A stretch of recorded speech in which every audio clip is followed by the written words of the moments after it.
ইয়া রাসূলুল্লাহ সাল্লাল্লাহু আলাইহি ইসলাম, কি করেননি আপনি আমাদের জন্য? নবী হওয়ার আগে 40টা বছর একটা টোকাও পড়েনি আপনার শরীরে, আর উম্মতের কাছে কালেমা পৌঁছে দেওয়ার জন্য আপনার গা বেয়ে রক্ত বের হয়েছে আমাদের জন্য। না খেয়ে কোনোদিনও থাকেননি, পেটের মধ্যে পাথর বেঁধেছেন ক্ষুধার যন্ত্রণায়, তাও জান্নাত থেকে খাবারের জন্য সুপারিশ করেননি, শুধু আমাদের কাছে কালেমার দাওয়াত পৌঁছে দেওয়ার জন্য। জান্নাতের সর্দার জেনেও রাতের পর রাত জেগে জেগে তাহাজ্জুদ নামাজে কেঁদেছেন উম্মতি উম্মতি বলে, কোনোদিনও নিজের জন্য কিছু চাননি যেন আমরা জান্নাতে যেতে পারি। অসংখ্য সাহাবীরা ত্যাগ করেছেন, নিজের বিলাসিতা বেছে নিয়েছেন কালেমা যেন আপনাকে নিয়ে আমাদের কাছে পৌঁছে দিতে পারে।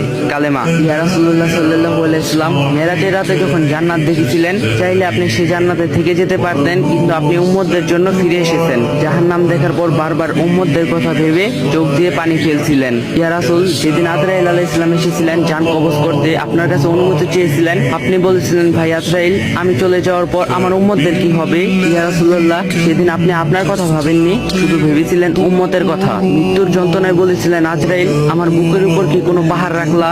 এত কষ্ট কেন হচ্ছে? আজরাইল আলাইহিস সালাম কষ্টে মুখটা অন্যদিকে ঘুরিয়ে বলেছিলেন, ইয়া রাসূলুল্লাহ, শুধু হাতটা রেখেছি। জবাবে আপনি বলেছিলেন, শুধু হাত রাখা দিয়ে এত যন্ত্রণা?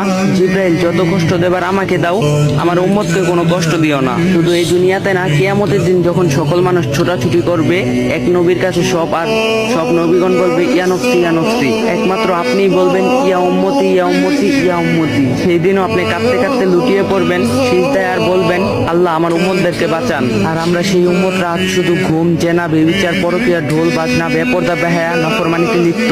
ইয়া রাসূলুল্লাহ, আজ আপনার জন্য না অমুসলিম, মুশরিক, কাফেরদের জন্য চোখ দিয়ে পানি ফেলি, আবার তাদের কালচারও অনেক অনুসরণ করি। ইয়া রাসূলুল্লাহ, শুক্রবার একটু সময় হয় আপনার জন্য দরুদ পড়ার, আজ এই উম্মত আপনার উম্মত হওয়ার যোগ্য হলো না। প্রিয় ভাই ও বোনেরা, নিজেকে কয়েকটি প্রশ্ন করুন, আমরা এমন একজন নবীর উম্মত হয়ে কি করতাছি? যে নবী মহান আল্লাহ তাআলার বন্ধু ছিলেন, সেই নবী মৃত্যুর সময় এতটা কষ্ট পেয়েছে, তাহলে আমাদের কি অবস্থা হবে? আমরা কি কিয়ামতের দিন নবীজি সাল্লাল্লাহু আলাইহি ওয়াসাল্লামের সুপারিশ পাওয়ার যোগ্য হব?